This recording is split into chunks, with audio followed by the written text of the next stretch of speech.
today we're going to talk about how to declutter fast.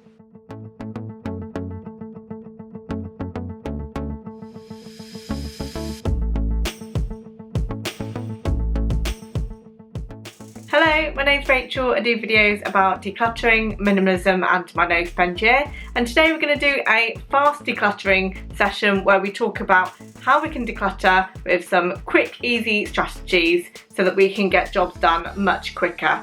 I share little acts of decluttering every month that you can do on a daily basis over a period of time to help you declutter your home slowly, but I'm fully aware that some people have a timeline and some people want to get it done quicker so that they can have a bigger impact sooner. So here are the best strategies for doing decluttering in a fast and effective way.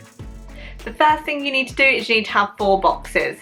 That is the best strategy, is to contain it as you declutter. That means that as soon as you have finished decluttering in a room or an area, you can immediately get rid of it and you can immediately put it wherever it needs to go. So you're going to have 1 bag for rubbish, a 2nd bag for donations, a 3rd for items you're going to keep, and a 4th one for items you're going to sell. Your donation items are going to go straight into a bag so you can immediately put it in your cart and take it to the charity. A rubbish bag is going to be filled straight away and that can go straight in the bin outside.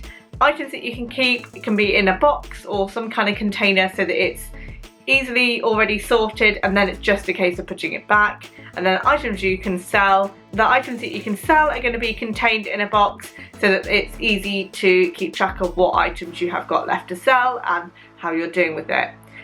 And this leads into point number 2, that actually you may want to donate more if you want to get rid of items quicker. If you're trying to sell items, I suggest you price it to sell, so keep that price low so that you are able to get rid of it quickly and efficiently. I would give yourself a timeline for each item or for each bit of decluttering that you do. You could say that you only keep it for sale for a week, 2 weeks, and after that time, if it hasn't sold, then you donate it. Donating things is going to mean that it's quicker to get rid of things and it's going to allow you to see a bigger impact because you don't have things hanging around the house waiting to be sold. So you're looking at turning things over quickly and removing them as soon as possible from your house. So donating more rather than selling is going to be one way to do that. My 3rd tip is to play the yes-no game. Any item that you're going through, you need to decide immediately yes or no about whether or not you want to keep the item. If you're hesitant about any item or you're not quite sure it's a maybe, then that's an immediate keep and you can come back to this at another point in time. But making quick decisions is going to be key to keeping it fast. If you can quickly decide yes or no about an item, you can move on to the next and then you're not going to be hanging around with those indecisions. If it's one of those, you just keep it and you move on. Keep the pace, keep it going.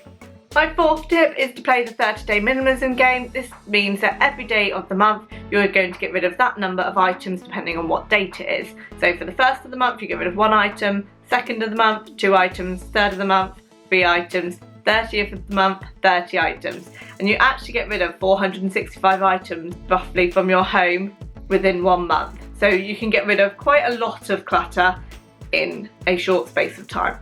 So that's a great way to make it more engaging, more fun, and you can team up with people within the house that can help you find those number of items. You can look at high traffic areas where you've got the higher numbers and bigger ticket items like furniture or devices when you're looking at the lower number of items. So that will be a good strategy for getting rid of a good number in your home. My 5th tip is to get friends and family involved. Invite them round and ask them to really work with you so you can get more done within your time scale. It means you can get double the amount done without having to really kind of go over everything. There will be some things that friends and family can do, like getting rid of expired food or giving things clean, so that you can get straight to the decision making and they can do the other nitty-gritty bits around that, so that you're able to complete the room or complete the area in a much quicker time frame. My next tip is to go room by room, so work on one whole room at a time. So if your first point of call is that you need to tackle the kitchen, then do everything that you can in the kitchen first before you move on to another room, so that you can see that bigger impact. And it will just mean that you have kind of felt like you're completing things, ticking things off and getting the job done, and it will feel more complete. Next up is to set yourself a timer and really force yourself to make quicker decisions and get an area finished, so that you are kind of forcing that motivation or getting that kind of kickstart that you need, so that you have to do or you have to complete a certain amount within that time frame. It just might get you more engaged and moving a little bit quicker. My next tip is to set yourself deadlines. Decide how long you want to give yourself for each room or for the whole house, so that you have something to work towards. If you've got that motivation by having that deadline, you're more likely to keep working at it and allow yourself more chunks of time to complete it. Next up is to fill a box every single day. So get yourself any box and fill it with any items that you could declutter from your home and get rid of them as soon as you can at the end of that day. Go around your home and fill up a box so that you have got rid of a good amount of items within that day. And my final tip is to hire a declutter or virtual declutter coach, if that might be something that you want to do. It might help you to get more of a handle on your emotional connection to things and help you deal with that mindset. And they can also motivate you to keep going and to keep working to your deadlines. So a declutter coach or somebody to come in and declutter with you or for you will be helpful, as well as a virtual coach that can talk you through areas that you're finding difficult to manoeuvre through. So there are 10 ways that you can declutter your home fast. With some different strategies, you'll be able to keep motivated and get through your home in a quicker pace of time.